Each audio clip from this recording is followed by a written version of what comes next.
Ketika bisnis berkembang, harusnya kita justru banyak waktu ibadah gitu. Tapi kalau kita tidak karena Allah, malah kita akan sibuk dengan, oh ya bisnisnya berkembang nih, waktu yang akan kita pergunakan akan lebih banyak untuk membangun bisnis. Dan harapannya ketika ownernya nggak ada lagi dunia, bisnisnya tetap ada dan membawa berkah buat ownernya sebagai jariah yang tidak terputus. Sehingga ketika owner masih hidup, owner itu harus mengupayakan bisnisnya itu mandiri. Tiba-tiba nih, belum ada sistem lah, semua melekat kepada orang. Ketika orang itu meninggal ya, Allah alam, karena kita nggak tahu ya apa yang terjadi pada takdir setiap orang. Itu berhenti, nggak ada lagi yang bisa take over. Karena apa? Nggak ada serah terima gitu loh. Mau serah terima ke siapa? Orang yang mengerjakan sebelumnya itu udah meninggal, mau gimana lagi? Akhirnya apa? Kita harus membangun lagi dari awal, mencari lagi karyawannya, mencoba melatih lagi, gitu ya. Dan ini hal-hal yang bisa menghambat ya.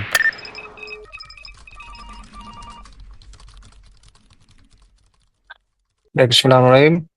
Assalamualaikum warahmatullahi wabarakatuh. Alhamdulillah wassalatu wassalamu ala Rasulillah wa ala alihi washabihi ajma'in amma ba'd. Alhamdulillah, jazakumullah khairan wa barakallahu fikum atas kehadirannya punya ya kepada para pemateri kita hari ini nih, Masya Allah, kepada Pak Delvian Hafizahullah Ta'ala, dan pada Pak Dani ya Hafizahullah Ta'ala, dan semua tim Jiko yang hadir hari ini. Alhamdulillah, saya ucapkan terima kasih banyak atas kehadirannya. Kemudian saya juga ucapkan jazakallahu khairan wa barakallahu fikum kepada Bapak Ibu yang hadir hari ini ya, Masya Allah, yang telah meluangkan waktunya, pada Pak Zulfahmi, Pak Bu Nur, Bu Rafifa, yang hadir, yang Insya Allah kita akan membahas atau berdiskusi ya, sharing mengenai persiapan komprehensif pensiun berbisnis dengan perusahaan yang sustain dan berdampak luas, yang Insya Allah nanti disampaikan oleh Pak Daniel dan Pak Devian. Ya, jadi banyak dari kita para peserta Muslim mempunyai harapan ya, bisnisnya bisa bernilai ibadah di sisi Allah Ta'ala. Tentunya hal ini tidak hanya pada saat kita masih hidup ya, sehingga menjadi pahala atau amal soleh kita, tapi juga tentunya kita sebagai pengusaha Muslim berharap juga perusahaan ini bisa menjadi amal jariah ya pada saat kita sudah meninggal gitu ya, atau bahkan sudah tidak mengurus bisnis ya, pensiun dan sudah meninggal.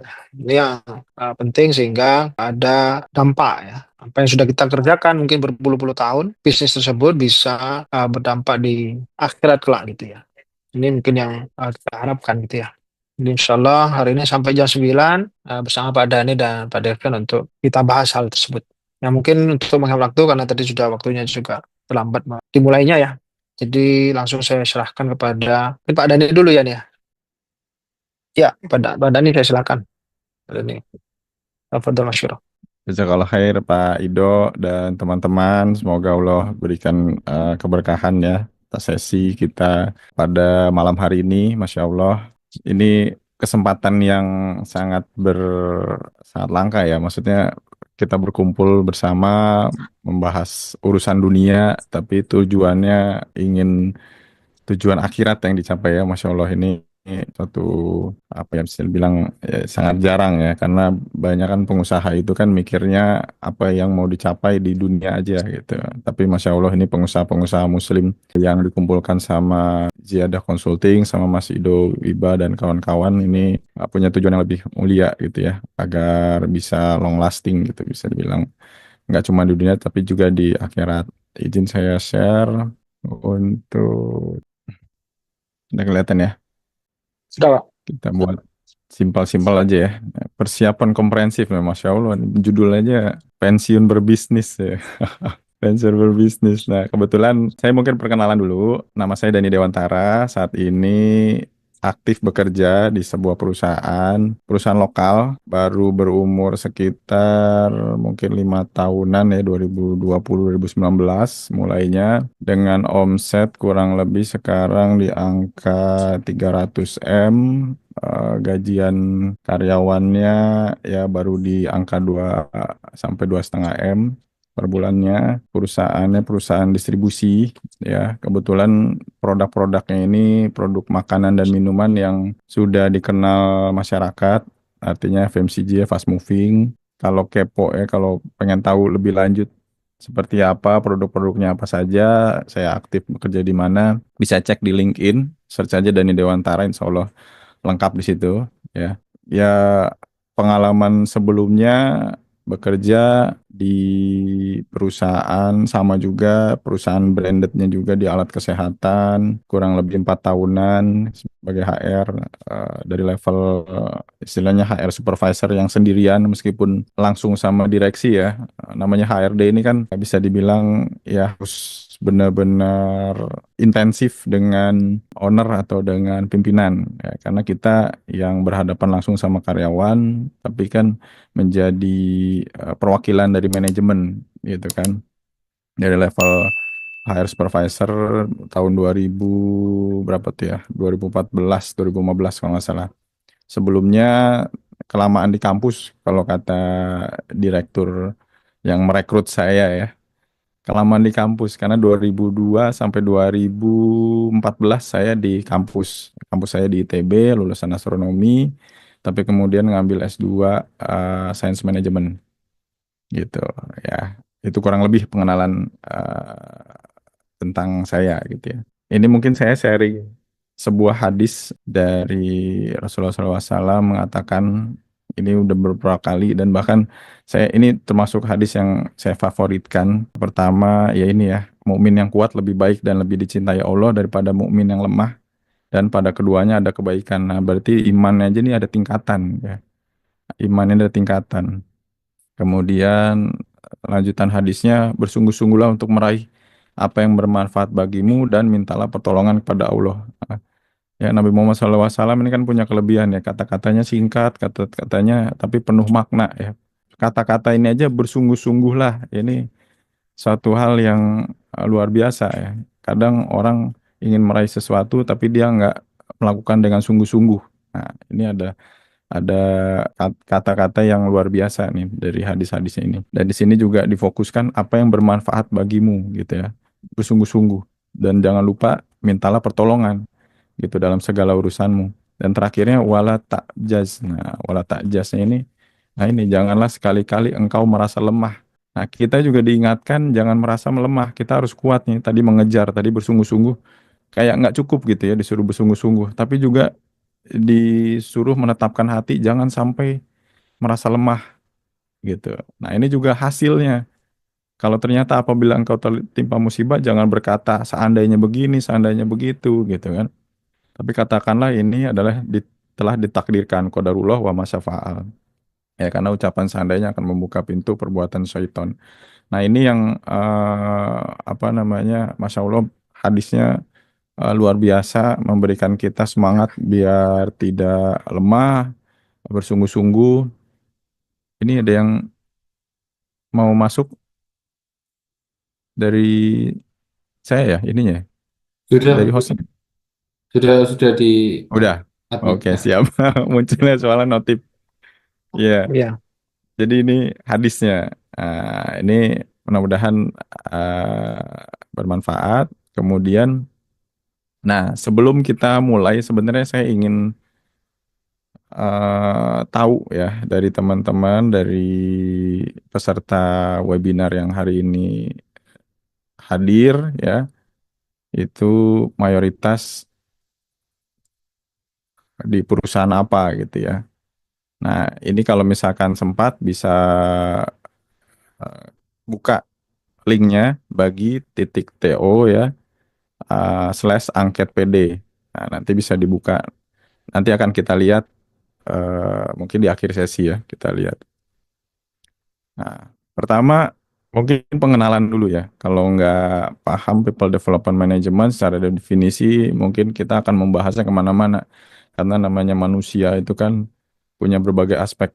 Nah, dari sisi People Development Management untuk di perusahaan, ini pembatasannya seperti ini. Jadi definisinya memang kita menumbuh kembangkan karakter dan kompetensi untuk menunjang pertumbuhan perusahaan. Jadi pembatasannya di sini gitu. Kalau ngomongin di sebagai santri kita people development-nya panjang gitu ya. Eh, apa terkait sama keilmuan. Nah, kalau di sini kan berarti di pertumbuhan perusahaan. Nah, ini pembatasannya. Nah, outcome-nya apa nih dari people development management? Itu karakternya karyawannya itu memiliki karakter dan kompetensi sesuai dengan persyaratan jabatan. Nah, nanti kita akan bahas juga jabatan-jabatannya apa saja gitu. Kemudian skopnya apa saja. Nah, skopnya kita harus bisa memetakan potensi dan aspirasi karyawan. Kita harus bisa membuat individual career plan, ya, individual development plan, sama kaderisasi.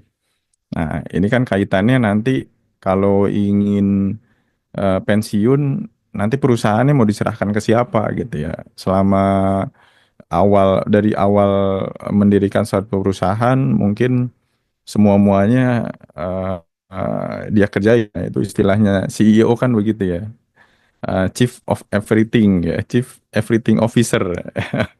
Jadi semuanya harus dikerjain sendiri bahkan gitu.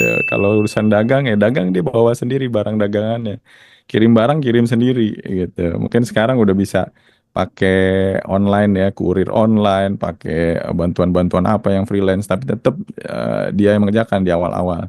Tapi seiring berkembangnya perusahaan, merekrut mungkin level adminnya dulu, kemudian mulai berkembang cari lagi supervisor dan seterusnya. Nah, ini harus harus mulai dipetakan ya. Ketika kita merekrut, ketika kita melihat ini punya kemampuan. Nah, ini harus ada planning-planning dari karirnya, kemudian dari developmentnya. Nah, ini kaderisasi juga sama. Nah, sebenarnya filosofinya ini kita harus memberikan kesempatan berkembang kepada semua karyawan yang kita rekrut ya. Nah, filosofi keduanya pengembangan ini ya tanggung jawab atasannya sama karyawan yang bersangkutan. Nah, kemudian yang ketiga ini harus ada aliran, harus ada flow-nya, harus ada di lingkungan perusahaan itu kompetensi dan karyawan itu berkembang gitu. Dan bisa bisa saja maksudnya aliran ini bisa dipindahkan ke apa posisi yang berbeda ya. Selama memang itu kita lihat petanya untuk tujuan kita mencari suksesor atau kita mencari kader-kader berikutnya yang akan memegang peranan-peranan penting. Nah, kemudian yang keempat, filosofinya adalah kompetensi ini melekat pada organisasi bukan individu. Kenapa? Karena kita sebagai manusia ini punya banyak kekurangan, punya banyak kelemahan. Kita punya waktu terbatas, ya. Dan kita juga nggak tahu umur kita akan sampai kapan gitu ya di dunia ini atau di perusahaan ini gitu. Nah, kita juga harus melihat ketika mengembangkan kompetensi ini untuk tujuan organisasi. Ketika nanti orang tersebut ya walau alam ternyata qadarullah pindah tempat kerjaan atau mungkin sakit atau apapun gitu ya menghalangi dia untuk bekerja untuk berkontribusi lebih jauh lagi di perusahaan kita kan artinya kompetensi ini masih tetap harus dibutuhkan gitu. Nah, kepada siapa jabatan ini diberikan kepada orang lain. Nah, ini makanya yang dimaksudkan filosofinya kompetensi melekat pada organisasi seperti itu gitu. Bukan berarti orang itu mudah diganti, enggak. Itu sulit mencari orang yang 100% sama ya atau memang benar-benar cocok dengan teman-teman yang lainnya. Ini kan satu tim ya. Itu agak sulit. Nah, makanya pemetaan-pemetaan seperti ini penting untuk dilakukan organisasi agar mengantisipasi kemungkinan-kemungkinan yang ya walau alam yang akan terjadi nanti ke depannya di perusahaan gitu dan tidak sedikit juga ketika perusahaan tidak menyiapkan apa namanya pemetaan kompetensi ya melihat lagi potensi karyawan ya ketika tiba-tiba nih belum ada sistem lah bisa dibilang belum ada sistem semua melekat kepada orang ketika orang itu meninggal ya Allah alam karena kita nggak tahu ya apa yang terjadi pada takdir setiap orang yang meninggal itu berhenti nggak ada lagi yang bisa take over karena apa nggak ada serah terima gitu loh mau serah terima ke siapa orang yang mengerjakan sebelumnya itu udah meninggal mau gimana lagi kalau misalkan dipindah keluar kita bisa kejar gitu kita bisa minta serah terimanya dan segala macamnya tapi kalau udah urusannya nyawa umur gitu ya udah terbatas kita nggak bisa lagi akhirnya apa kita harus membangun lagi dari awal mencari lagi karyawannya, mencoba melatih lagi, gitu ya. Dan ini hal-hal yang bisa menghambat ya. Makanya sebuah ketika apa melakukan development management, people management ini terkaitnya sama itu antisipasi-antisipasi kemungkinan-kemungkinan perubahan-perubahan yang terjadi terkait sama people-nya gitu. Makanya kita harus anggap sebagai aset gitu ya people-people ini. Nah, oke. Nah, kemudian kalau kita melihat sebuah struktur ya, ini saya mengambil struktur organisasi di sebuah perseroan ya, perseroan PT ya, perseroan terbatas terbuka. Nah, biasanya dalam struktur organisasi perseroan itu yang paling tinggi itu bukan orang, Pak. Bukan orang ya, Bapak Ibu ya. Bukan orang, tapi ini adalah RUPS ya. Apalagi kalau pemegang sahamnya itu dua orang atau lebih ya. Itu aja kita harus punya akta ya, akte notaris dan segala macamnya. Terus berapa persen sahamnya dan segala macam gitu ya. Nah, ini sebenarnya yang paling tinggi keputusan itu di RUPS ya, keputusan bersama antar pemilik saham. Eh, Kemudian di sini di bawahnya baru ada Dewan Komisaris. Nah, Dewan Komisaris ini dibantu oleh Komite Audit, kemudian ada Komite Nominasi dan Remunerasi ya. Kemudian baru di bawahnya ada direksi. Di sini yang namanya CEO, COO, CMO, si siapa lagi gitu ya, tipe yang level C lainnya gitu ya. Ini direksinya. Nah, di sini baru dibantu sekretaris perusahaan, urusan legalnya, urusan hubungan mengatur hubungan dengan eksternal dan lain-lain sebagainya. Nah, di sini juga ada dibantu unit audit internal. Nah, di bawah direksi macam-macam lagi deh tuh. Ada yang bagian manajernya gitu ya, ada yang bagian supervisor dan lain sebagainya. Itu kalau di perusahaan saya total manajer masih sedikit ya, baru ada sekitar ya masih di bawah 10 lah, masih di bawah 10. Tapi megang karyawannya sekitar ada 650. Nah, itu ke bawahnya itu memang ada pelimpahan wewenang. Ya, tapi tetap dari sisi manajernya itu yang dari head divisionnya yang memberikan strategi, memberikan kebijakan budgeting dan prosedur-prosedur lainnya. Nah, tinggal di bawahnya ngecek. Nah, kalau ngomongin manajer kan berarti planning, organizing, actuating, controlling seperti itu ya. Dan berarti lagi ke bawahnya lagi. Nah, ini struktur organisasi seperti ini harus dipahami juga oleh oleh teman-teman dari sisi owner bahkan sampai ke level bawahnya. Karena kita punya jenjang kewenangan gitu, nggak bisa semua-muanya kita jalanin gitu. Dan kalau memang arahnya mau pensiun, tadi pensiun berbisnis, artinya harus bisa memahami fungsi-fungsi dari masing-masing jabatan-jabatan ini gitu. Bagaimana nanti kita harus meng-hire direksi dari luar misalnya. Eh, apakah itu langkah yang tepat atau kita coba dari internal gitu. Nah, ini hal-hal yang seperti ini memang harus dipahami ya. Nah, kemudian kita langsung ke strateginya aja gitu ya. Ini simple sebenarnya. Kalau ngomongin people development ini ada empat, ada empat apa ya istilahnya, empat bagian lah ya, empat bagian yang ini kalau menurut saya ini penting kita kita tahu dalam melakukan people management. Pertama, mungkin ketika kita ngerekrut di awal apa namanya di awal-awal tahapan bisnis kita ya, kita mungkin kelewat nih dengan melakukan job evaluation sama grading. Dan ini dari beberapa perusahaan yang saya bekerja ya, memang levelnya itu kita belum belum punya owner belum punya eh, apa ya istilahnya pen, grading grading untuk pekerjaan sama gajinya gitu.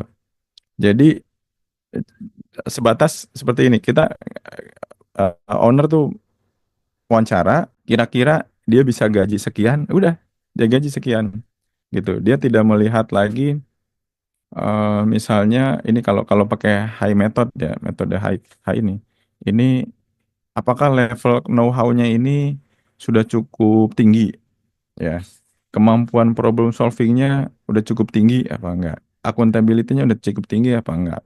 Nah, kalau memang eh, posisi pekerjaan ini sudah levelnya berarti udah level tingkat paling tinggi nih ya, udah direksi lah istilahnya, direksi. Nah, kita harus ngecek ke know-how-nya, dia tahu nggak posisi direksinya pekerjaannya seperti apa.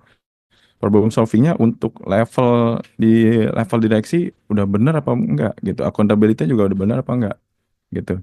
Nah, yang terjadi biasanya ya udah sekarang gaji kamu segini gitu.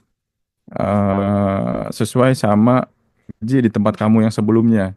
Nah, ini kesalahan-kesalahan yang nanti baru terasa ketika sudah mulai besar perusahaannya, ternyata gradingnya salah.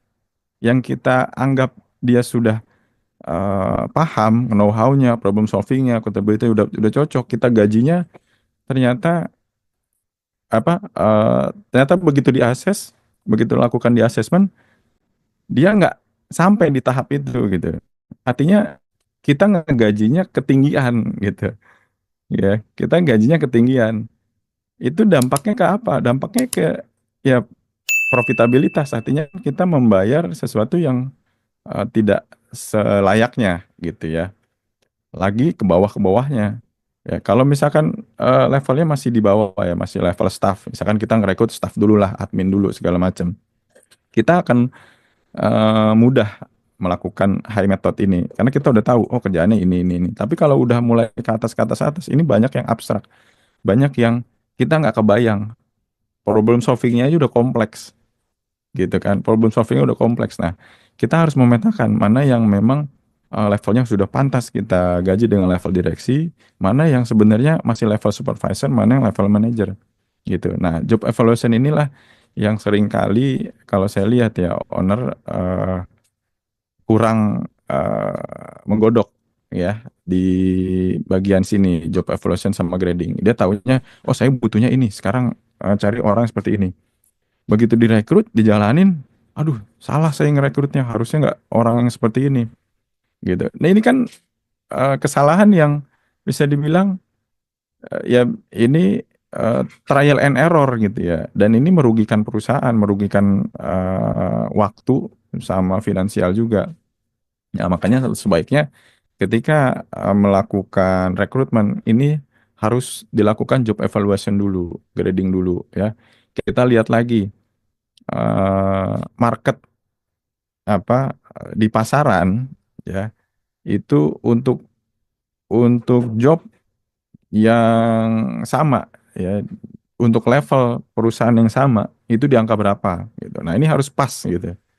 Makanya ini salah satu metode untuk melakukan job evaluation and grading. Ini high method, bisa dipelajari lagi.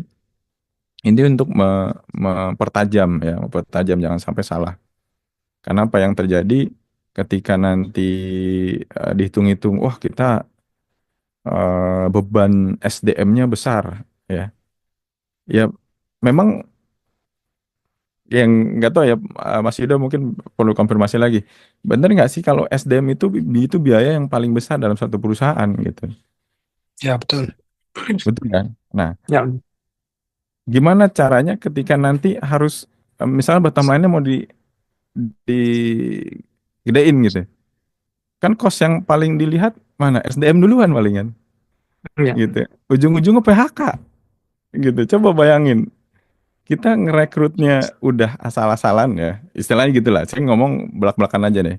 Udah udah ngerekrutnya di awal udah asal-asalan gitu. Job evaluation sama gradingnya nggak dijalanin. Begitu udah mentok ya, siapa yang harus berkorban? Ya, SDM gitu. Akhirnya apa? Ya cutting gitu, PHK. Nah, ketika PHK ini juga kita harus mikirin kan sangonnya. Apalagi sekarang PKWTT, PKWT, PKWT aja kontrak eh, waktu tertentu ya. Misalkan kita setahun project itu kalau kita berhentikan tengah jalan itu kita harus bayar sisanya loh, gitu. Misalkan kontrak setahun, kita cuman baru ngerekrut 3 bulan, 4 bulan, aduh, maaf nih, kita nggak punya modal untuk ngelanjutin proyeknya, tetap loh 3 bulan 4 bulan di kontrak, sisa 6 bulan itu harus tetap dibayarin ke si vendor atau si orang tersebut yang kita kontrak, gitu. Belum lagi kalau udah selesai setahun, setelah setahun gitu kita harus bayar kompensasinya. Sekarang udah undang-undang seperti itu, gitu.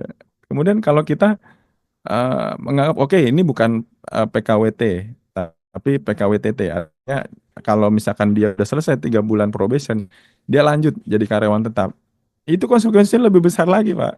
Gitu, lebih dari 1 tahun dia udah bekerja di perusahaan kita, ya udah nginjek 1 tahun 1 hari terus kita PHK, itu gajinya pesangonnya itu 2 bulan upah, gitu, dan seterusnya gitu. Berlama-lama kita memudah-mudahkan untuk merekrut, ya kemudian tiba-tiba pas lagi udah mentok kita harus PHK, nah itu ada konsekuensinya, gitu. Nah, ini yang kita kan nggak mau menzolimi orang ya, kita nggak mau menzolimi orang, makanya di level di sini job evaluation dan grading ini eh, nitip bener ya ke teman-teman pengusaha, teman-teman manajemen gitu ya, itu tolong pertimbangkan matang-matang sampai akhirnya kita oke, keputusan kita ini MPP-nya udah sign nih, udah bener ya untuk tahun ini sekian orang kebutuhannya, itu harus dipikirkan sekaligus sama kemungkinan nanti kalau memang worst case-nya kita harus PHK. Nah, itu harus membayar kompensasi dan lain sebagainya. Kalau bisa itu uangnya sekalian di awal ya dikumpulin dulu, dilihat oke, saya kalau misalkan kemungkinan terburuk kita harus PHK, kita masih mampu untuk membayar pesangonnya.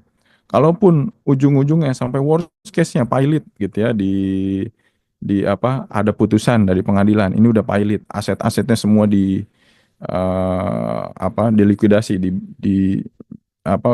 dipakai untuk membayar piutang, dibayar untuk membayar utang-utang termasuk utang pesangon, ini pastikan itu cukup, gitu. Karena kita pertama nggak mau menzalimi orang lain ya, menzalimi orang pekerja-pekerja yang udah masuk di perusahaan kita. eh Ya jangan sampai nanti malah jadi nggak selesai di dunia, ujung-ujungnya apa? Di akhirat ditimbang gitu kan. Orang-orang pada berdatangan gitu untuk mencari pertanggungjawaban kepada kita. Nah, ini yang saya ingatkan ya ke teman-teman semua. Ini jangan dianggap sepele ketika kita merekrut seperti itu. Nah, ini berapi-api nih, soalnya banyak banget ini masalah-masalah PHK ya sekarang-sekarang ini ya. Apa yang ya qadarullah, saya memahami banget dari sisi karyawannya, kemudian dari sisi perusahaan. Makanya kita harus mencari jalan tengah. Kalau memang perusahaannya tidak mampu, ya sampaikan terus terang gitu. Ini people people management ini kalau ilmu atau pengetahuan itu bisa kita dapatkan, apalagi sekarang di internet ya, banyak lah. Nanti saya share juga, ada beberapa saya ambil dari organisasi HR, itu banyak. Tapi yang susah apa? Menghadapinya loh, menghadapi orang-orangnya, ya. Gimana kita bisa menatap secara langsung pada mereka ketika kita harus mengabarkan berita buruk, ya. Eh, Gimana caranya kita bisa memotivasi karyawan-karyawan kita, padahal keadaan bisnis kita mungkin lagi terpuruk, gitu.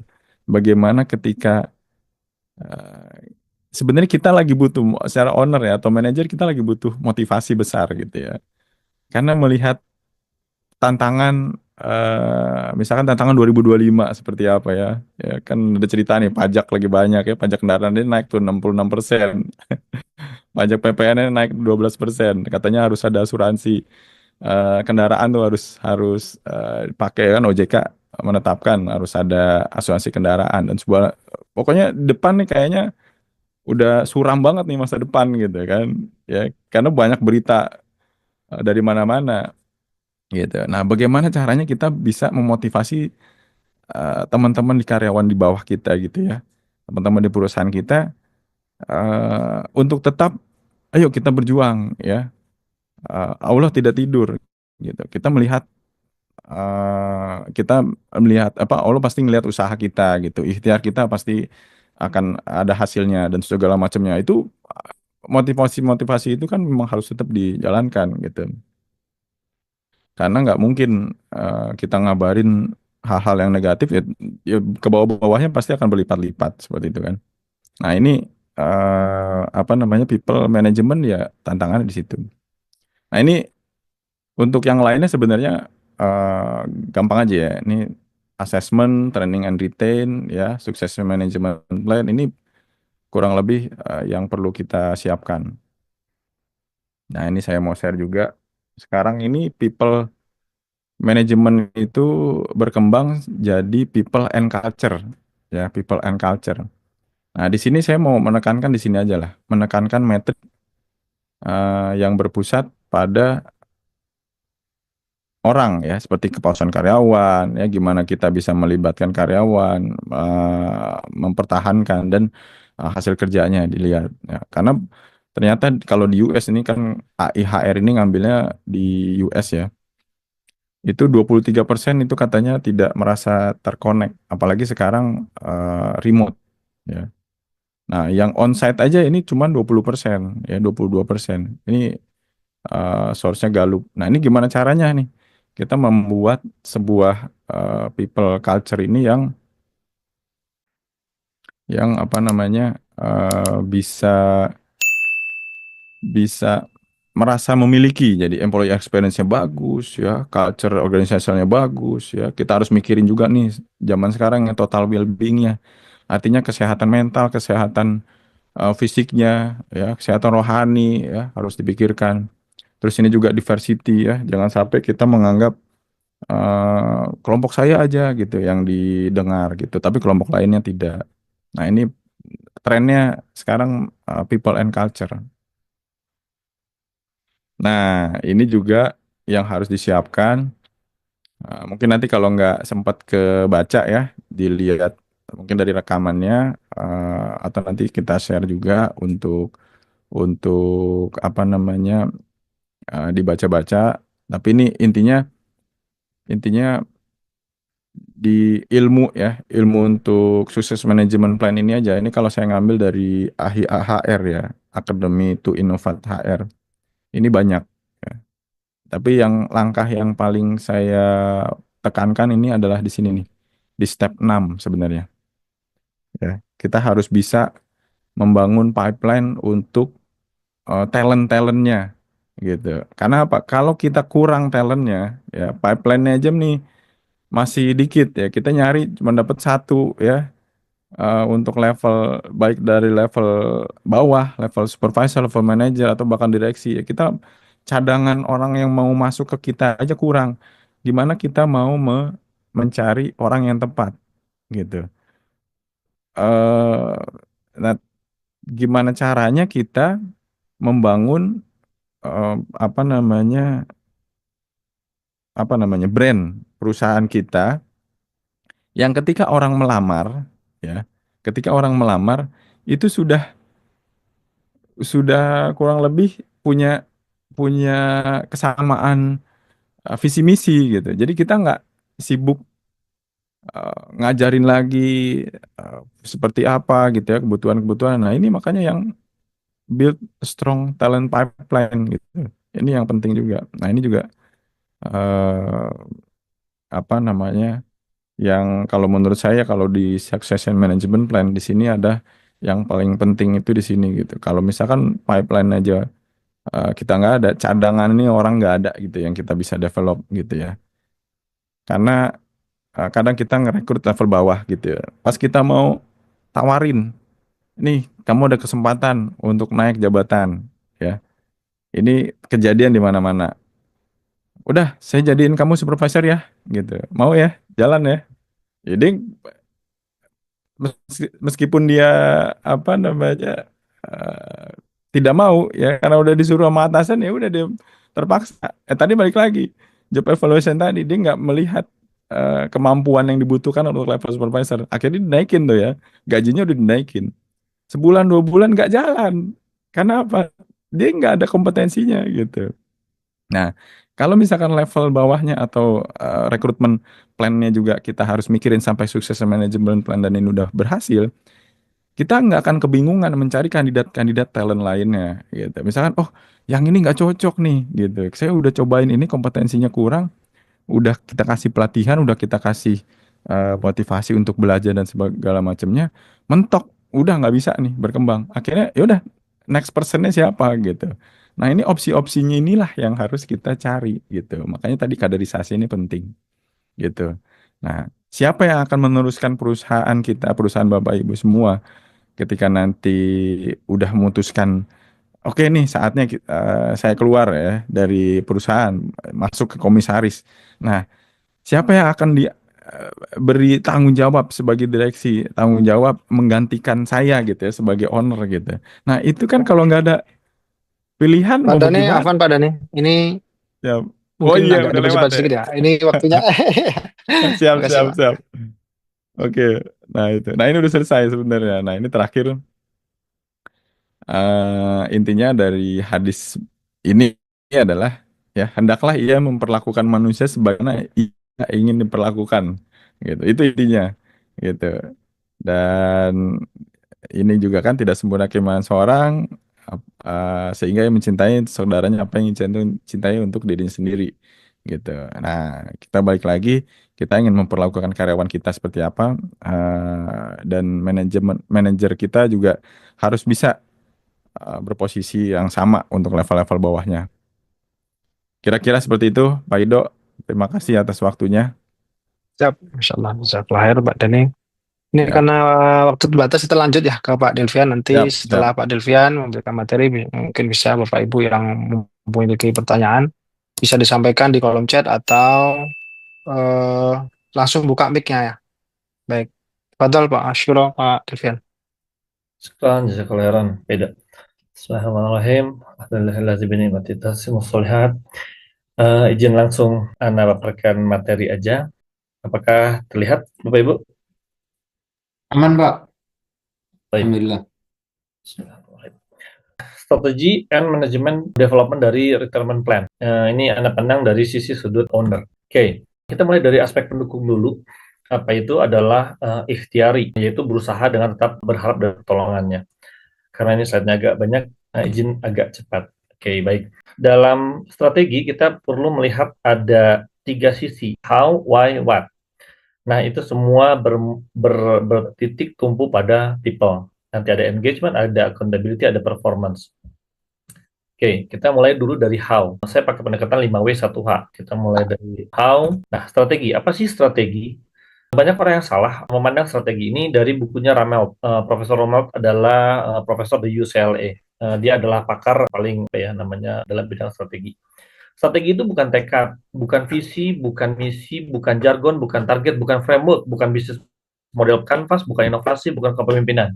No. Strategi adalah cara untuk mengatasi hambatan yang merubah posisi hari ini ke arah yang ingin kita capai. Oke. Nah, jadi di dalam retirement our company ada kita buat dulu strategi strukturnya. Satu, tujuannya apa? Pensiun dari perusahaan. Dan kita juga harus tahu posisi kita hari ini di mana. Apakah kita masih berada di perusahaan dan bagaimana strength and weakness-nya hari ini. Lalu hambatannya apa aja sih? Dari strength and weakness itu apakah akan menetap atau akan berubah? Kita di fase bisnis yang mana? Kita di kondisi industri yang seperti apa? Kompetisi yang seperti apa? Industri manufacture dan industri di IT itu berbeda sekali ininya, bentuk waktu dan segala macam hambatannya juga berbeda. Bagaimana kondisi eksternalnya, pestanya seperti apa? Di setiap negara punya kondisi yang berbeda. Dan internal company-nya seperti apa? Apakah strength and weakness kita tadi akan berubah along dengan waktu dan seperti apa? Dan yang terakhir adalah bagaimana kebersamaan owner. Nanti kita mungkin akan bahas banyak di situ. Baru kita formulasikan strateginya setelah kita memahami kondisi hari ini dan hambatannya. Oke. Ini ada pendekatan dari Profesor J. Bass, Roger Bass, namanya dia melihat dari dua sudut pandang. Posisi kita hari ini dan obstacle yang akan kita lawan. Kalau dia tanpa melihat kondisi hari ini dan hambatan, itu kita bikin strategi namanya inbox. Makanya kata Rommel sering bilang bahwa strategi kita bikin dalam bentuk framework. Framework itu bukan strategi, framework itu tools. Nah, apakah kita memahami kondisi real kita hari ini? Misalnya nih, kita ini adalah monyet, kita ingin naik ke atas gunung gitu. Karena kita confidence dengan kondisi real kita hari ini, kita loncat-loncat aja. Ternyata kita di depan harus melewati sungai yang besar. Apakah kita paham atas hambatan tersebut? Kalau enggak, objektifnya nggak tercapai. Itu adalah condition reaktif terhadap strategi. Atau obstacle reaktif strategi adalah bahwa kita tahu nih ada apa namanya, ada hambatan, ada sungai, ada segala macam. Tapi ada kita bikin perahu gitu. Pokoknya setelah bikin perahu, kita baru sadar kita nggak punya skill ya untuk mendayung. Oke, jadi itu juga obstacle reaktif terhadap strategi. Nah, yang penting adalah sebetulnya oblik strategi. Dan karena waktunya sebentar, saya ingin cerita sebenarnya banyak sekali Rasulullah SAW membuat strategi bidang miring istilahnya. Jadi bagaimana memanfaatkan geospasial, bagaimana mengeksploitasi kelemahan lawan gitu. Salah satunya adalah Rasulullah itu biasanya perang dalam pasukan yang sedikit dan di pagi hari, di saat orang masih tidur. Jadi dia membuat membuat wow efek gitu. Karena dia memahami bahwa kaum muslimin pada waktu masih sedikit dan lawannya itu hobinya bermabuk-mabukan di malam hari. Nah, itu adalah bentuk strategi bidang miring. Atau di perang Uhud, Rasulullah mempersiapkan pemanah untuk biar lawan tidak mundur ke belakang. Gitu. Kurang lebih kayak gitu. Jadi butuh pemahaman geospasial dan kondisi real kita hari ini. Oke, jadi banyak sekali jargon kepemimpinan, inovasi dan framework segala macam itu bukan strategi. Tapi ketika langkah itu diformulasikan menjadi sebuah langkah yang kohesif dan baru, itulah namanya strategi. Oke, kita sekarang ngomong retirement proses, yaitu who dan when-nya. Nah, ini yang ditawarkan dari Profesor Aswad Damodaran. Ini adalah fase hidup dari sebuah bisnis. Bisnis itu layaknya makhluk, dia punya fase kecil, fase bayi, fase kecil, fase remaja, fase dewasa muda, fase dewasa, fase tua. Oke. Nah, di fase-fase ini dia punya standarisasi tertentu. Ini diukur dari sekitar 1.000 perusahaan kalau saya nggak salah. Oke, nah ini ada kata kuncinya adalah kitasnya. Jadi ya ketika startup itu baru ide, baru young growth, dia coba model bisnisnya oke nggak, masuk nggak di pasar gitu. Di high growth dia baru scale up bisnisnya, dan apakah bisnisnya scale up atau enggak itu belum tentu. Di mature growth dari scale up dia baru bikin profitability yang masif. Di mature dia penguasa pasar, posisi dia sekarang bertahan, kompetitor yang akan merebut pasarnya, dan di posisi decline adalah menua. Apakah dia masih fit in market or not gitu. Di semua fase punya resiko. Nah, nanti kita akan bahas fase yang paling tepat yang mana sih untuk retirement. Operating ini ciri-cirinya salah satunya adalah operating margin. Ketika startup kita masih negatif. Biasa kalau startup bakar-bakar uang gitu. Nah, ketika young growth masih negatif tapi sudah mulai ada sinyal-sinyal positif. High growth negatif tapi sedikit lagi untuk menjadi positif. Jadi dia udah ketemu product market fit-nya. Tapi apakah scalable atau belum, itu yang menjadi pertanyaan. Di mature growth dia sudah positif, di mature dia sudah stabil dan predictable. Nah, seringkali orang bikin ukuran itu di stabil dan predictable. Di fase-fase sebelumnya dibikin stabil dan predictable itu agak sulit karena fasenya masih bumpy gitu. Oke. Nah, free cash flow-nya juga seperti apa? Di fase startup itu very negatif, di fase young growth very negatif, di fase growth itu negatif tapi sudah mulai ada positifnya, mature growth positif dan stabil, lalu turun. Oke. Nah, inilah karakteristik dari leader-leader yang dibutuhkan. Jadi leader-leader pun harus berkembang. Dia nggak bisa statis gitu. Di saat startup dia butuh vision. Ya, kayak Steve Jobs. Jadi babat alas, sikat aja. Yang penting jalan. Oke. Ketika dia sudah product tested-nya oke, dia butuh sisi pragmatis untuk bikin dia lebih terscale up. Dibilangnya the pragmatism. Lalu di high growth berubah lagi, dari pragmatis dia butuh builder. Yang udah ketemu nih produk fit-nya bisa digedein nggak gitu, builder. Nah, tapi di mature growth dia berubah dari builder menjadi oportunis. Bisnisnya besar, sudah besar, tapi apakah besarnya itu udah coverage-nya cukup atau enggak untuk terus growth, atau bagaimana gitu. Ketika dia berhasil di oportunis, dia diserang oleh lawan-lawannya karena dia sudah jadi market leader misalnya. Apakah dia mampu untuk defend? Ini defend dan visioner itu punya skill set yang berbeda. Skill set yang very berbeda. Apalagi ketika decline, dia adalah Larry si liquidator. Jadi dia udah pikirnya jual di harga yang paling optimum, udah nggak bisa lagi harga-harga mahal karena udah decline. Oke, ini adalah riset dari 1000 perusahaan, jadi valid harusnya. Oke, nah visioner itu dia butuh bisa menceritakan visinya. Bapak Ibu pasti tahu Steve Jobs ya kalau ngomong seperti apa gitu. Karena dia harus meyakinkan investornya, dia harus meyakinkan calon pelanggannya, dia harus meyakinkan calon pelanggan berupa karyawannya. Dia harus meyakinkan semua orang bahwa visi itu achievable. Padahal semua orang ini tentu nggak bisa lihat visinya kan, jadi dia butuh visioner. Nah, setelah itu, dari visioner, produknya ketemu, dia butuh sisi pragmatis. Ada kompromi di situ. Ketika Steve Jobs bikin produk pertamanya launching, boom, meledak. Produk keduanya mulai ada ribut dengan founder yang lain gitu. Sampai akhirnya ketika mulai growth, Steve Jobs ditendang. Ceritanya seperti itu. Nah, di fase ketiga adalah fase membangun bisnis. Udah kompromi, udah scale up gede-gedean gitu. Tapi di fase 4 dia butuh opportunities karena jiwa oportunisme tentu beda dengan jiwa builder. Jadi dia butuh menemukan pasar-pasar baru, menemukan tempat bermain yang baru yang masih inherent sama apa yang dia miliki hari ini gitu. Nah, di fase berikutnya, defender dia udah menjadi fase dewasa nih, bertahan. Tentu semua orang akan melawan dia, akan merebut kuenya kecil-kecil gitu. Yang akan berupaya menjadi yang terbesar hari ini. Hari ini Google mendapat lawan yang sangat menarik dari OpenAI. Dan Google juga banyak lawan-lawan sebelumnya gitu. Nah, jika tidak berhasil, kayak misalnya fase BlackBerry, dia butuh seorang CEO yang likuidator. Jadi bagaimana dia turun dengan grace. Kalau bahasanya udah modern itu dia bisa turun dengan anggun, nggak panik. Karena kalau panik, resources perusahaannya akan habis dengan cepat. Oke, nah di dalam fase bisnis position yang mana sih sebenarnya harusnya seorang owner itu mulai memikirkan succession plan. Di tahapan awal, 3 fase awal itu tahapan pembangunan. Jadi dia masih kecil, dia seperti bayi.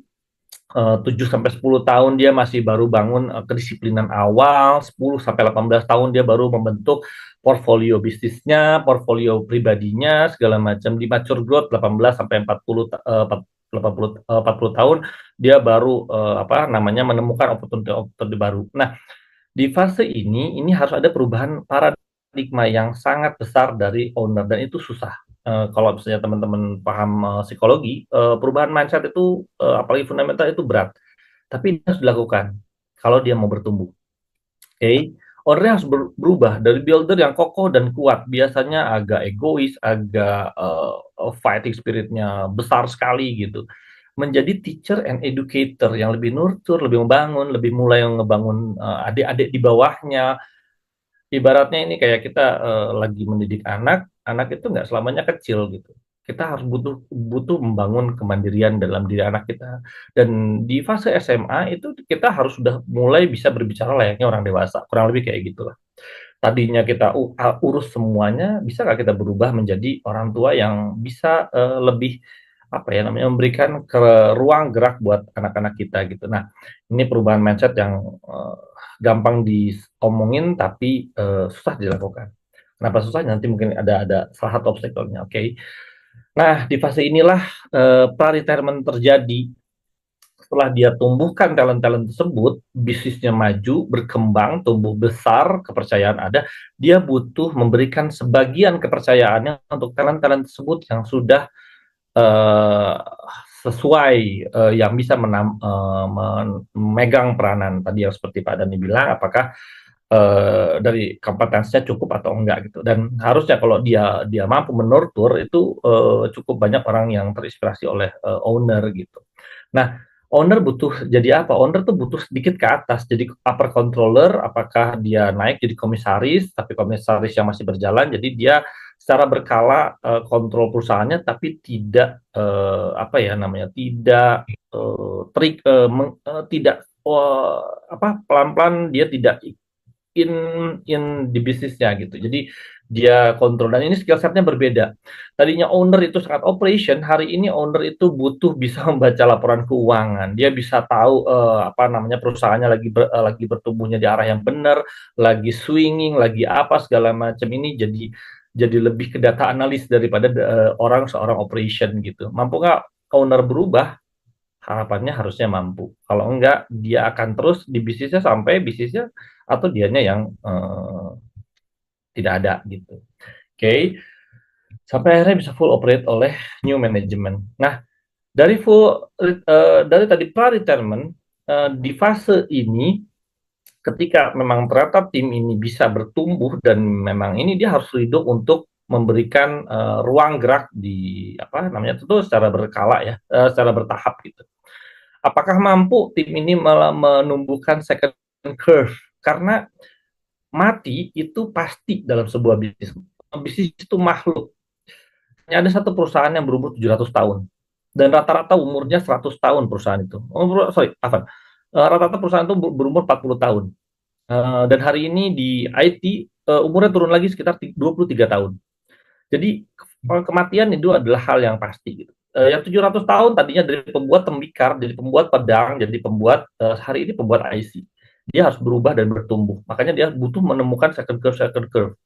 Tentunya yang kalau misalnya ownernya sudah tidak lagi muda, dia sudah tidak bisa menjawab zamannya. Jadi dia memang butuh menurtur tim di bawahnya gitu.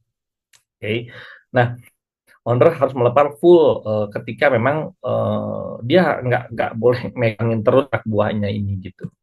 Oke, yang dia kontrol adalah hasilnya. Nah, ini pendekatan dari Jim Collins, bapak dari Stanford School of Business. Dia bikin buku namanya Good to Great. Banyak perusahaan yang bagus tapi tidak bisa menjadi luar biasa. Kenapa? Ada beberapa obstacle, nanti kita akan bahas di obstacle-nya, tapi inti utamanya adalah tadi budaya organisasi. Kita harus bangun budaya organisasi. Kita harus fokus sama mencari orang yang tepat. Tadi nyambung dengan Pak Dani bahwa kita harus fokus mencari orang yang tepat sesuai dengan budaya perusahaan. Bukan atas kemampuan teknis, tapi atas visi, misi, dan budaya perusahaan. Oke. Terus bangun kepemimpinan 5 level. Nanti kita akan bahas sedikit 5 level itu apa aja. Dan fokus terhadap teamwork, bukan kemampuan individual. Apa sekarang yang lagi musim adalah cross-functional team. Bisnis yang dengan organisasi berbentuk finance, operation, marketing, dan ini itu udah silo dan udah mulai ditinggalkan. Jadi dia Steve Jobs membuat sistem namanya cross-functional team dan sekarang udah mulai diadopt. Jadi itu diukur sebuah kinerja itu dari tim, bukan dari individual. Oke. Nah, budayanya juga harus siap untuk membuka fakta-fakta dengan brutal, bukan dengan denial. Jadi tapi juga dengan respect. Jadi fakta-fakta brutal itu harus bisa dibahas oleh tim-tim tertentu, karena kalau enggak data ini diabaikan, nanti akan ada kompetitor yang masuk di data-data tersebut gitu. Oke. Budaya disiplin. Perbaikan itu harus berkala dan konsisten, flying wheel, bukan tiba-tiba loop besar gitu. Karena kalau loop besar kayak kita anak-anak tangga ketinggian, kita akhirnya capek dengan jalan gitu. Jadi dia harus berkala dan konsisten, bertumbuh dengan konsisten. Hindari mencari solusi cepat atau circle bullet yang terburu-buru. Nah, fokus sama membangun kepemimpinan dari dalam yang paham kekuatan dan kelemahan organisasi dan mempersiapkan transisi fokus pada inti perusahaan dan hindari stage of decline. Nah, declining ini pasti, tapi ada signature-nya. Jim Collins riset sekitar saya lupa 300 perusahaan kalau nggak salah. Oke, nah kepemimpinan itu yang kita pahami ada individu yang kompeten, ada anggota tim yang kontributif, ada manajer yang kompeten, baru ada pemimpin yang efektif. Bedanya apa sama pemimpin yang hebat dan rendah hati? Oke. Dari 3 perusahaan yang beliau ukur, yang berhasil menjadi great adalah pemimpinnya hebat dan rendah hati. Bedanya pemimpin yang efisien, efektif adalah manajer yang kompeten. Manajer yang bisa membawa visi dan tujuan yang jelas, bisa menciptakan komitmen dan loyalitas dari tim, bisa memimpin organisasi, tapi fokusnya masih pencapaian-pencapaian pribadi. Oke. Nah, kalau pemimpin yang rendah hati disampaikan adalah bahwa ada kerendahan hati, tapi ada juga tekad profesional. Tapi yang diutamakan adalah lebih peduli sama kesuksesan organisasi. Jadi bahasa sederhananya dia sudah selesai sama dirinya, dia udah lebih contribute contribute to others gitu. Oke. Mengutamakan keberlanjutan organisasi daripada bergantung pada dirinya sendiri. Jadi succession plan itu adalah makanan hari-harinya dari pemimpin hebat yang rendah hati ini, dan berani menghadapi kenyataan sulit walaupun tetap percaya pada masa depan tuh ada potensi besarnya gitu. Oke. Nah, ini bahasa dari Damodaran adalah di fase ini kita harus memiliki namanya art of letting go. Karena kita harus mulai meninggalkan di saat dia masih besar, di saat dia masih kuat. Kalau kita tinggalkan di saat dia sudah mature atau decline, itu cenderung telat karena cash sudah habis, orang-orang biasanya sudah hilang, sudah pindah, dan dia sudah secara mindsetnya tua gitu. Sedangkan market yang baru lagi gitu. Jadi ya, sudah telat. Jadi ketika lagi gede-gedenya nih, eh, kita justru malah harus berpikir untuk menjadi educator bagi tim gitu. Oke. Nah, dari 3 perusahaan di riset, ada obstacle dari succession process. Kenapa orang susah berpindah adalah ini. Di fase mature growth, ada owner mempunyai arogansi yang lahir dari kehebatannya. Dia berpikir bahwa bisnisnya ini bisa tumbuh karena dia hebat. Dia lupa bahwa ada takdir yang menetapkan itu gitu. Dan lalu ada pengejaran tidak terkontrol terhadap pertumbuhan. Ya tumbuh, mau tumbuhnya bagus atau buruk terserah, sikat aja. Dan penyangkalan terhadap resiko. Di setiap pertumbuhan ada resiko dan ada masalah. Tapi karena dia confidence, saya sudah bisa bawa dari startup ke mature growth, udah pasti nggak akan ada masalah. Oke. Nah, biasanya resiko-resiko itu nanti menumpuk dan tiba-tiba dalam waktu sebentar itu tiba-tiba kok jadi sudah tidak relevan ya bisnisnya. Tiba-tiba dia akan membuat langkah-langkah panik, akuisisi karena uang masih banyak, akuisisi, pinjam dengan bunga, pinjam dengan riba yang besar dan segala macam hanya untuk bertahan hidup. Dan itu semua nanti tiba-tiba bisnisnya dia tersadar dia sudah tidak relevan. Oke. Tahapan pertama ini ciri-cirinya adalah mulai kehilangan rasa rendah hati. Ketika dia bangun, dia bukan siapa-siapa, dia startup, dia masih banyak berkolaborasi sama orang lain dan segala macam. Ketika berhasil, mulai ngerasa, ini semua karena saya. Fokus utamanya bergeser dari memberikan nilai kepada pelanggan menjadi keuntungan atau pengakuan pribadi. Oke. Yang kedua adalah pengejaran tidak terkontrol terhadap pertumbuhan. Karena dia overconfidence, dia obsesi sekali terhadap ekspansi, pertumbuhan, diversifikasi tanpa mempertimbangkan apapun. Padahal di semua ekspansi, di semua pertumbuhan itu ada resikonya. High risk, high gain. Karena overconfidence dia nggak pikirkan itu. Dan terlalu banyak inisiatif, proyek baru dibikin. Jadi ketika Steve Jobs keluar, ada sekitar 20.000 produk dari Apple tanpa punya signature yang besar. Yang akhirnya ketika Steve Jobs balik ke Apple, dia rubah hanya jadi tinggal 8 kalau saya nggak salah. Oke, keputusan seringkali diambil karena uang banyak tanpa analisis mendalam. Sikat. Oke, karena uang banyak dan berhasil, lagi masa berhasil. Dan ini yang seringkali terjadi adalah penyangkalan terhadap resiko dan masalah. Ketika tanda-tanda awal muncul, sebetulnya kalau dia rendah hati itu akan kerasa. Tapi karena lagi tinggi, dia biasanya susah untuk ngakuinnya gitu. Dan mempertahankan narasi positif, ini masih baik-baik aja kok gitu. Ini bisnis yang Indonesia yang lagi buruk atau eksternal atau market atau banyak hal yang eksternal yang disalahin. Oke. Lalu tiba-tiba semuanya itu berbalik karena kok nggak ngangkat-ngangkat ya, ketika orang lain tumbuh kok dia tetap nggak ngangkat ya gitu. Nah akhirnya karena panik dia rubah tadi mengambil tindakan yang silver bullet, drastis, bikin CEO baru, bikin strategi radikal, pindah pindah pindah pindah culture bisnis, pindah bisnis yang jauh yang dia nggak pahami, investasi di A, B, C, hanya untuk bikin menyelamatkan perusahaan atau ngambil utang besar atau mengandalkan satu project. Wah, ini kalau ngambil project ini nih kita akan selamat, something like that. Dan itu terjadi di banyak perusahaan. Kayak akhirnya tiba-tiba di tahapan 5, sudah di tahapan decline, menyerah atau mati.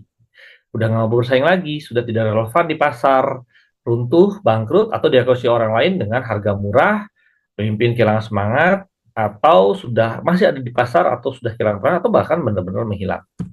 Oke, nah ini tadi apa namanya caranya?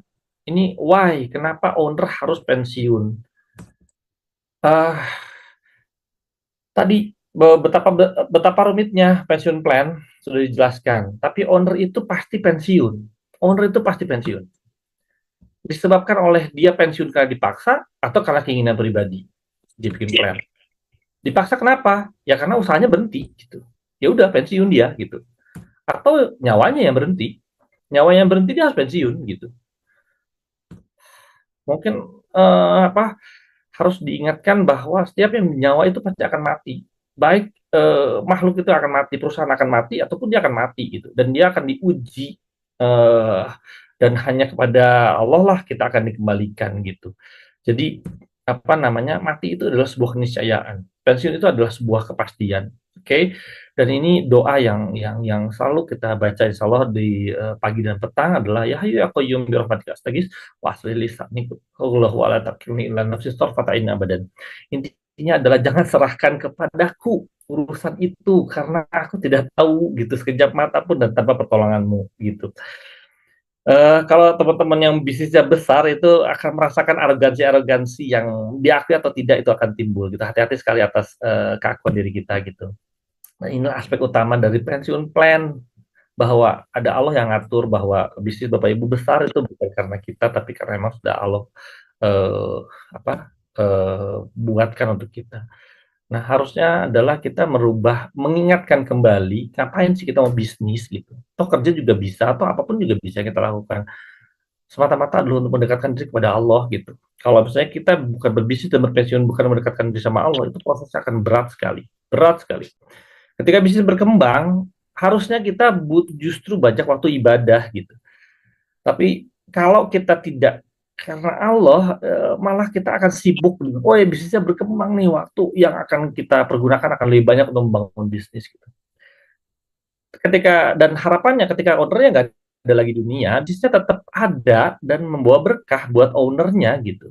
Sebagai jariah yang tidak terputus, Utsman bin Affan hari ini masih punya sumur, Abdurrahman bin Auf hari ini masih punya hotel sama nama beliau gitu. Imam Bukhari hari ini masih punya kitab yang dikatakan adalah itu adalah nyawa keduanya beliau. Oke, okay. Sehingga ketika owner masih hidup, owner itu harus mengupayakan bisnisnya itu mandiri, sama kayak kita mengupayakan anak itu mandiri dan tumbuh. Karena kalau dia tidak mengupayakan ini, dia nggak ada, bisnisnya itu akan menggerogoti dia tadinya untuk bisa diwariskan ke anaknya, bisa menemani dia di alam barzah dan yaumil akhir, akhirnya malah jadi backfire, akan menjadi apa keributan buat para penerusnya gitu. Jadi succession plan ini harus kita apa ya kita upayakan. Sekian jazakallah khairan, mohon maaf atas kesalahannya karena itu dari saya yang kurang ilmu, ya kebenaran hanya dari Allah Azza wa Jalla. Saya kembalikan ke Pak Ido, tafadhol. Baik, Masya Allah, Barakallahu fikum. Ini langsung ada pertanyaan dari Bu Putri ya. Assalamualaikum, saya owner dari UMKM dalam kurung PT. Bagaimana harus memulai memperbaiki manajemen perusahaan? Nah, saat ini masih tergantung pada owner dalam perjalanan perusahaan. Belum stable. Apakah ada coaching free trial? Ya, tadi sudah jawab dengan Pak Abdan ya. Kemudian dan tentang pipe talent, bagaimana sistemnya? Terima kasih sudah kelahiran. Ya mungkin bisa dijawab Pak Dhani mungkin ini ya, pipe talent Pak Dhani.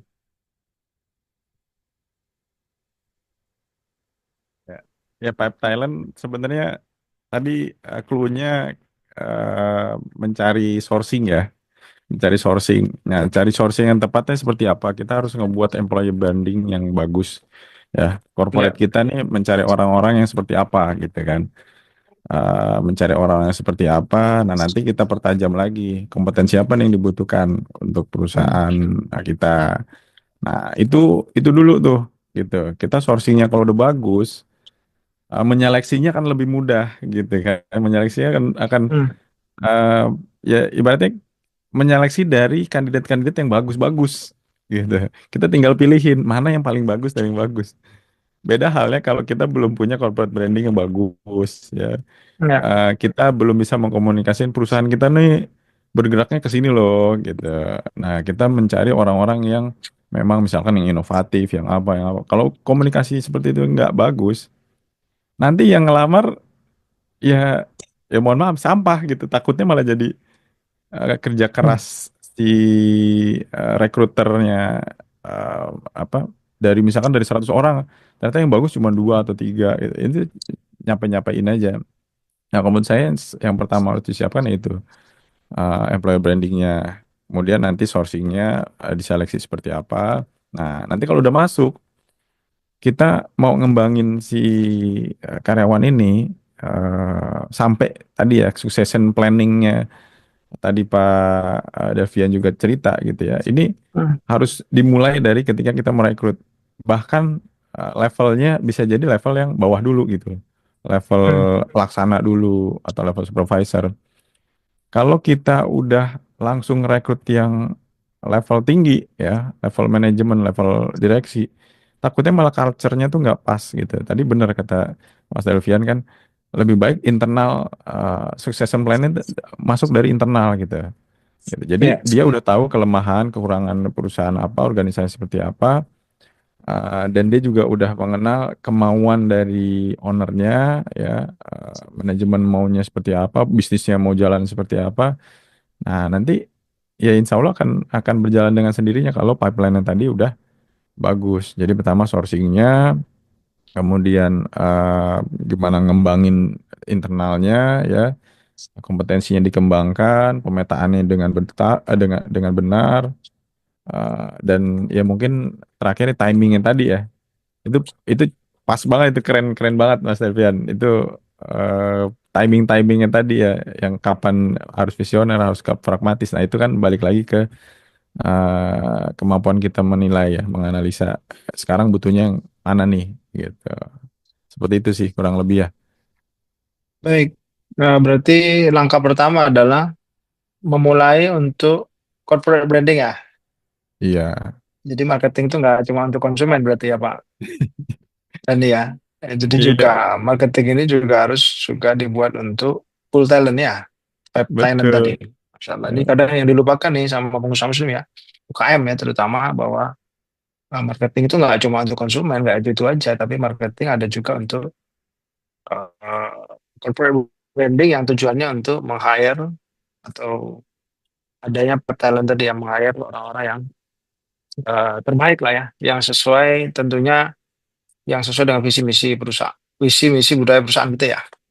ya, insya Allah. Ya, alhamdulillah hal-hal ini juga best practice kita lakukan di Riko gitu kan di halaman karir kita bukan yang didulukan itu bukan oh gajinya sekian enggak ya tapi apa yang kita perjuangkan visi kita apalah itu yang harus diketahui para pelamar kerja kepada beda consulting ya sehingga yang masuk itu enggak tadi yang disampaikan Pak Dani anda apa tidak terlalu jauh lah ya visi misinya ya bahkan banyak Betul. yang sudah mendekati jadi kita tinggal milih aja tuh lebih mudah insya Allah. Baik, terima kasih Pak Dani. Mungkin ada tanggapan lagi dari Bu Putri. Silakan Bu bisa ditulis di kolom komentar atau membuka mic-nya. Apakah sudah diterima dengan baik jawabannya atau perlu ada tambahan? Atau mungkin yang lain di sini ada Pak Rifki, Pak Zulfahmi atau Ibu ini. Kemudian Bu Nur ya, Pak Danto. Silakan jika ada pertanyaan. Nah, tapi sebelumnya mungkin ada info manajemen dari Pak Dias. Fadil, Pak Dias. Saya jazakallah khairan, Pak Ido. Ya, Oke, kita Pak Iya. langsung Ya, Bismillah, Alhamdulillah, wassalatu wassalamu ala rasulillah, amma ba'd. Perkenalkan Bapak Ibu sekalian, saya Dias. Saya akan mewakili dari manajemen Ziyadah Consulting. Izin memberikan sekilas info manajemen ya. Ini sedikit aja. Coba kita share dulu. Bismillah.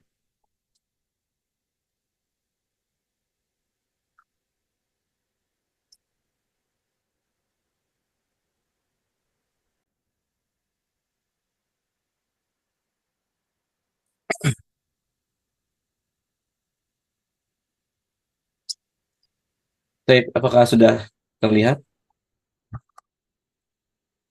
Sudah, Pak. Aman, Pak. Oke, Bismillah. Kita mulai ya. Nah, ini adalah yang pertama. Kami dari pihak manajemen Ziyadah Consulting, Afwan, ingin menginformasikan bahwa Alhamdulillah dengan izin Allah, itu kami berhasil sukses melaksanakan kick-off meeting itu dengan Salman, Roti Maryam Salman ya. Gitu dengan model solusi yaitu Transform Incubation Program selama 1 tahun gitu. Kick-off meeting ini dilaksanakan tanggal 9 Desember 2024. Nah, yang akan insya Allah semoga Allah mudahkan kita bisa laksanakan selama 1 tahun penuh di tahun 2025. Nah, nah, baik. Baik. Nah, apa sih yang digunakan oleh solusi apa yang digunakan oleh Salman atau yang dipakai oleh Salman, seperti yang Salman itu adalah solusi dua ini nih. Kita ada dua, ada level 1 dan level 2. Ini ya. Jadi yang pertama adalah mereka menggunakan apa yang namanya Zico Transform Roadmap. Nah, Zico Transform Roadmap itu buat apa? Nah, itu kita siapkan peta jalan bisnis gitu ya. Jadi kalau Pak Ido sering bilang itu analoginya itu ke Google Map gitu ya. Jadi nanti perusahaan tahu selama 3 tahun itu nanti mereka akan melakukan apa. Sudah kelihatan visinya, arahnya gitu ya. Lalu juga dalam 1 tahun nanti action point apa saja yang akan bisa diimplementasikan. Sesuai dengan sumber daya yang ada. Nah, tadi Pak Delvian memberikan informasi juga cukup menarik, yaitu mengenai kita harus tahu dulu tujuan dari perusahaan itu apa. Nah, itu kita akan coba cek di sini gitu ya. Tujuan dari perusahaan itu apa? Lalu posisi saat ini tuh gimana gitu. Nah, kalau saya bilangnya situation analysis gitu. Tadi kalau Pak Delvian menyantumkan bahwa posisi saat ini itu penting. Karena kalau kita nggak tahu posisi saat ini kayak gimana, itu bagaimana kita bisa mentransform ke depannya gitu ya. Nah, itu apa yang harus diubah itu kita nggak tahu. Lalu berikutnya adalah hambatan. Nah, pas juga ini hambatan. Karena apa? Karena di Zico Transform Roadmap ini, itu kita juga akan cek hambatan-hambatan apa saja, problem-problem apa saja yang dialami oleh perusahaan tersebut. Itu checkingnya bisa dengan cara dokumentasi, ya laporan keuangan dan lain-lainnya, interview, dan juga nanti ada konsultan-konsultan kami, termasuk Pak Delvia dan Pak Dan ini sebagai konsultan juga, itu akan ngecek langsung gitu ke tempat, ke bisnis atau yang kita sebut namanya business validation gitu. Nanti kita langsung berkunjung ke perusahaan Bapak Ibu sekalian, nanti kita cek tuh, kita masing-masing kita akan cek semuanya, semua lini, 5 pilar gitu. Kalau di manajemen ada 5 pilar ya. Keuangan, pemasaran, penjualan, operation, HR gitu. Gitu.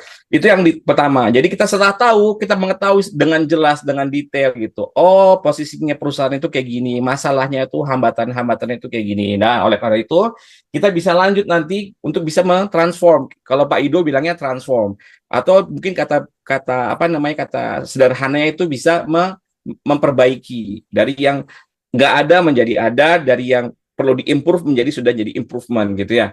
Nah, di level 2. Nah, kemarin itu Roti Maryam Salman itu melakukan kick off inkubasi itu di level 2. Beliau yang level pertama dan lalu beliau juga akhirnya beliau puas gitu ya.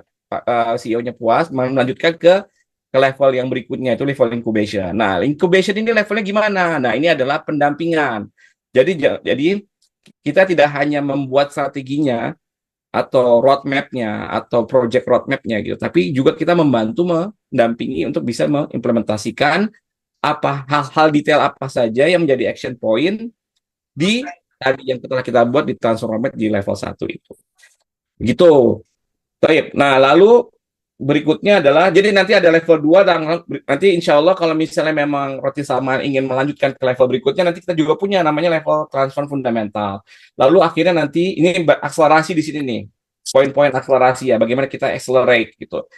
Lalu baru nanti ada di level terakhir itu level 4 namanya transform advance. Nah, jadi nanti intinya itu ujungnya itu kita pengen para pengusaha muslim itu jadi pertama, jadi pengusaha jadi penguasa pasar itu kita pengennya ya, kita pengen membantu para pengusaha muslim itu jadi penguasa pasar. Kedua, jadi perusahaan yang multinasional gitu. Jadi nggak hanya bisa juara di negeri sendiri, tapi juga kita bisa mengembangkan bisnis kita di negara lain gitu. Baik. Lalu, nah jadi ini adalah benefit dari programnya yang kami dapatkan dari masing-masing klien kami. Yang pertama adalah ini, jadi buat apa sih Go Transform itu? Agar para pengusaha muslim itu mempunyai kejelasan arah perusahaan ke depan. Atau yang biasa bahasa kerennya itu blueprint gitu ya, atau roadmap selama 3 tahun, dan juga ada detail action plan-nya. Jadi biasanya setelah ada roadmap-nya nih, saya harus ngerjain apa nih pertama kali ya? Bingung kan, banyak sekali gitu hal-hal yang perlu di-improve. Nah, di detail quick action plan project roadmap ini selama 1 tahun ini, kita akan coba breakdown detail per pilar. Mana saja yang akan kita coba implementasikan di awal. Baik. Lalu berikutnya apa yang kedua? Tadi nomor 1 ya, itu benefitnya nomor 1. Nomor 2 apa? Kita bisa mendampingi dalam membenahi manajemen, dan ini juga paling banyak diutarakan oleh para pengusaha muslim. Itu mereka gimana caranya kita bisa transform menjadi perusahaan yang perusahaan yang multinasional, atau nanti misalnya jadi saya bisa jadi pensiun gitu ya, nggak lagi mengurusi perusahaan. Ya, ini nomor 2 ini ya, kita akan mendampingi dalam membenahi manajemen perusahaan. Jadi biasanya kasusnya tuh atau pain-nya itu adalah biasanya kok karyawan kok masih kayaknya nggak efektif ya gitu, atau nggak efisien ya. Gimana caranya kita bisa membuat karyawan itu efektif dan efisien? Nah, jangan khawatir, Ziyadah Consulting punya model solusi yang bisa mendampingi Bapak Ibu sekalian untuk bisa membenahi manajemen perusahaan. Itu yang nomor 2. Nah, nomor 3, ini juga salah satu isu-isu yang biasanya diutarakan, dan jadi ini jadi feedback ke kami juga, yaitu apa? Menginstal middle management gitu. Jadi para owner ini biasanya strategi semua di owner, talent management, talent pipeline semua di owner gitu ya. Terus tiba-tiba ketika dia mau mentranslasikan strateginya dia, pikiran dia, visi dia, misi dia ke staff, itu gapnya terlalu jauh. Staffnya itu masih belum bisa memahami atau belum bisa mengimplementasikan apa yang diharapkan dari CEO-nya atau manajemennya gitu. Makanya dibutuhkan sebuah middle management di sini yang bisa mentranslasi itu, yang bisa menjadi bumper para bawahannya, staff-staffnya itu, supaya bisa nanti apa yang diutarakan dari strategic level itu bisa di breakdown secara gampang gitu ya, gampang dicerna oleh para staff-staffnya gitu ya. Terus yang keempat apa? Yang keempat adalah kita bisa memberikan manfaat kepada para Bapak Ibu muslim itu dengan apa? Dengan mengecek, menganalisa secara komprehensif dan menyeluruh kondisi aktual sekarang perusahaan itu kayak gimana di 5 pilar: keuangan, pemasaran, penjualan, SD, dan operasional. Jadi nggak hanya 1 pilar, Bapak Ibu sekalian. Kita bisa melakukannya dalam 5 pilar gitu. Bahkan juga kita bisa melakukan dari sisi strategi dan juga dari key issues di syariat gitu ya, syariat Allah Azza wa Jalla. Dan nomor 5 adalah salah satu juga yang banyak diharapkan atau benefit yang bisa didapatkan dari program adalah apa? Kita juga bisa membantu untuk ngecek, menganalisa core company value to behavior dari karyawannya. Ada yang mengutarakan kepada kami bahwa kita punya perusahaan itu punya company value, tapi kok bawahannya kok nggak sesuai dengan value-nya ya gitu. Behavior-nya kok malah jauh banget, ada gap yang jauh banget gitu. Nah, itu kita bisa cek, nanti kita bisa lakukan analisa di situ. Dan juga kita juga punya program training yang menggabungkan antara Muslim leadership mindset dengan managerial skill. Karena sekarang memang jarang yang ada yang menggabungkan itu ya. Muslim leadership mindset, apa sih itu Muslim leadership mindset? Nanti mungkin Pak Ido bisa ada satu sesi tersendiri ya mengenai Muslim leadership mindset gitu ya.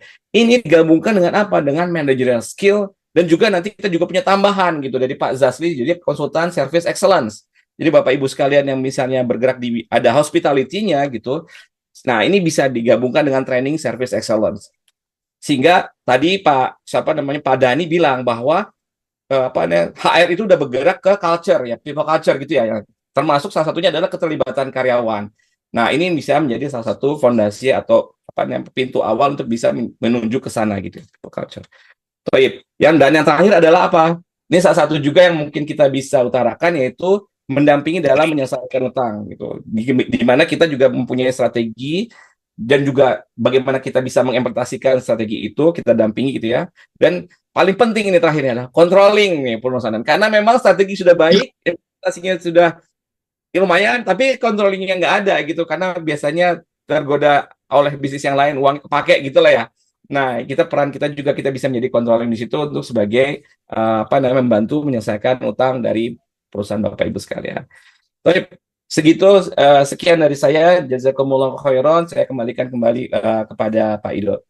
Tafadhol Pak Ido. Ya, Masya Allah, jazakallahu khairan, Tapi sebelumnya melanjutkan pertanyaan dari Bu Ayu ini, saya izin dulu ya, ini karena qadarullah ada tambahan waktu nih Bapak Ibu. Kalau diizinkan meneruskan, saya menjawab membacakan ya pertanyaan dari Bu Ayu nih. Izin meneruskan ya. Ya Pak. Oke, baik. Ini Pak Julfahmi, ya Pak Bunur, silakan kalau ada pertanyaan. Baik, mungkin ini pertanyaan terakhir ya, karena memang sudah larut ya, jam 1.33. Tadi seharusnya selesai 21.13, sudah extend 20 menit. Maka saya bacakan dulu pertanyaan Bu Ayu.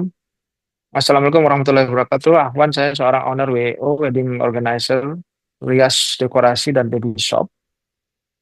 Bagaimana cara untuk mengembangkan dan mensukseskan setiap bisnis kami? Ya, berarti ini ada banyak bisnisnya nih. Kami selama ini belum pakai sistem usaha yang benar. Semua pakai manual.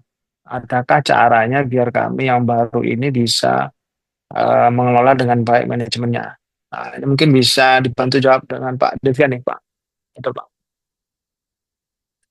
Bismillahirrahmanirrahim. Assalamualaikum warahmatullahi wabarakatuh. Insyaallah harus dibantu Bu, karena memang bisnis itu memang di fase awal owner mengerjakan dengan manual.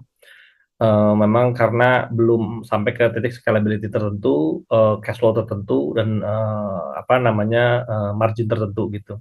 Tapi dengan bertambahnya usia dan perkembangan bisnis, cash flow sudah ada, tapi owner tidak punya knowledge untuk mentransformasikan bisnisnya, untuk membangun budaya perusahaannya. Nah, itu butuh partner, Bu. Apakah bentuknya konsultasi, ataukah bentuknya hanya sebagai saran dan segala macam, itu butuh partner. Dan intinya butuh tambahan ilmu atas itu, karena memang tahapan awal itu memang mengoperationkan. Berikutnya adalah mengontrol bisnisnya. Jadi Ibu mulai pelan-pelan, lama-lama mulai keluar dari bisnisnya. Karena suatu saat nanti kita nggak akan ada buat bisnisnya. Jadi jangan sampai bisnisnya itu sangat tergantung sama kita, kayak layaknya anak lah. Kita kasih dia makan dan kita nggak bikin dia mandiri, akhirnya nanti ketika besar dia akan gandelin kita terus gitu. Jadi memang butuh bantuan untuk memandirikan bisnis gitu. Gitu sih Pak Ido, mungkin ada tambahan dong. Baik, mungkin ada tanggapan dulu dari Bu Ayu. Bisa diketik atau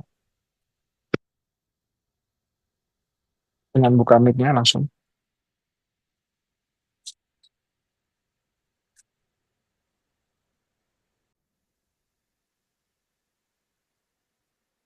Berarti bisa didampingi ya Pak?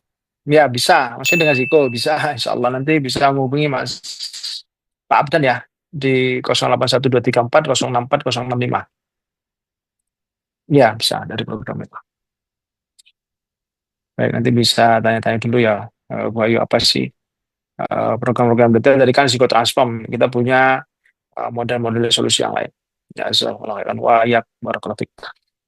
Baik, alhamdulillah kita ada di penghujung acara. Ya, terima kasih banyak khairan Pak Devian, Pak Dani. Mungkin ada closing statement lah ya dari Pak Delvian dan Pak Dani. Silakan mungkin Pak Dani dulu Pak. Ya, ya saya mungkin mengingatkan kembali ya tadi Pak Delvian juga sama ya. Eh, Setiap orang, setiap makhluk itu pasti ada batasnya ya. Ada waktu pensiunnya tadi.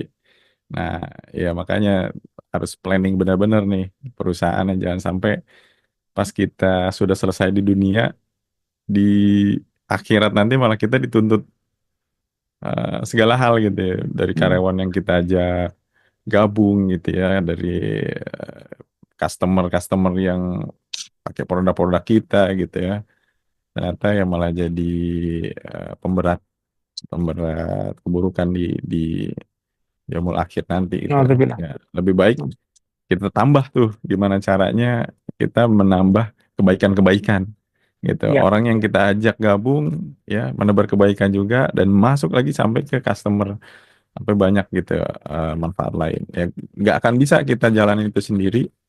Kita pasti butuh banyak orang dan tumbuh bisnis yang besar dan berkelanjutan tadi ya. Insya Allah semoga Allah beri kelancaran, beri kemudahan dan beri kekuatan pada kita semua. Barakallahu fikum. Oke, barakallahu jazakallahu Pak Dani. Dari Pak Dilkan, betul Pak. Bismillahirrahmanirrahim. Kalau dari Ana izin mengingatkan aja bahwa apa yang kita upayakan ini akan dipintai pertanggungjawabannya gitu. Jadi semua proses ini adalah untuk mendekatkan kita sama Allah. Jadi apakah sukses ataukah masalah ataukah apa itu semuanya hanya untuk mendekatkan diri sama Allah gitu. Jadi harapannya ketika kita memahami itu kita bertawakal kepada Allah sehingga setiap ikhtiar yang kita lakukan itu menambah pemberat pahala kita di yaumil akhir kelak. Itu aja sih yang mungkin izin Ana sampaikan. Pak Ido, betul. Siap. Insyaallah jazakallahu khairan Pak Dani, Pak Delvian. Alhamdulillah, semoga bermanfaat ya hari ini buat kita semua. Waktu kita dinilai sebagai amal soleh kita di sisi Allah Ta'ala. Dan saya mengingatkan, Alhamdulillah Ziko setiap Kamis ya, insya Allah kita rutin mengadakan 2 pekan sekali itu free webinar. Ya, jadi mungkin bisa dilihat informasinya di Instagram kita ya Ziyadah Consulting. Ya, nanti di grup yang sudah daftar mungkin bisa atau dicari lah di Instagram ya. Tulisannya Ziyadah Consulting itu kita ada. Nanti biasanya diumumkan setiap Kamis 2 pekan sekali kita free webinar dan 2 pekan sekali pula kita ada IG Live ya. IG Live itu bisa biasanya Q&A ya, question and answer tentang hal-hal yang memang diperlukan atau solusi-solusi lah ya dari permasalahan-permasalahan pengusaha muslim UKM untuk tadi yang pertama bisa menjadi amal jariah ya bisnisnya, kemudian bisa menguasai pasar ya, kemudian menjadi tentunya yang kita berharap mempunyai di Indonesia yang punya perusahaan-perusahaan yang berskala internasional ya, menjadi perusahaan internasional. Jadi nggak berkutat terus di Indonesia gitu ya, karena dengan bantuan teknologi saat ini yang luar biasa ya, dan terusnya itu tentunya beroperasional di luar negeri ya itu lebih mudah ya, sangat-sangat lebih mudah daripada 20 tahun yang lalu lah ya. Sekarang 5 tahun terakhir ini kan termasuk misalkan di Arab Saudi itu ya sudah membuka keran yang besar ya untuk para investor dengan visi 2030 ke depan itu ya, maka ini termasuk suatu peluang yang bisa juga kita raih gitu ya, meskipun kebanyakan dari pengusaha muslim yang kita dapati di lapangan itu gapnya masih terlalu jauh ya, maka tapi Bismillah, semoga Allah bantu kita melakukan percepatan. Mungkin itu saya akhiri dengan doa kafaratul majlis. Subhanallah wa bihamdik. Asyhadu an la ilaha illa anta astaghfiruka wa atubu ilaik. Assalamualaikum warahmatullahi wabarakatuh. Waalaikumsalam Assalamualaikum warahmatullahi warahmatullahi wabarakatuh. Halal Transform Accelerate Ziyadah Consulting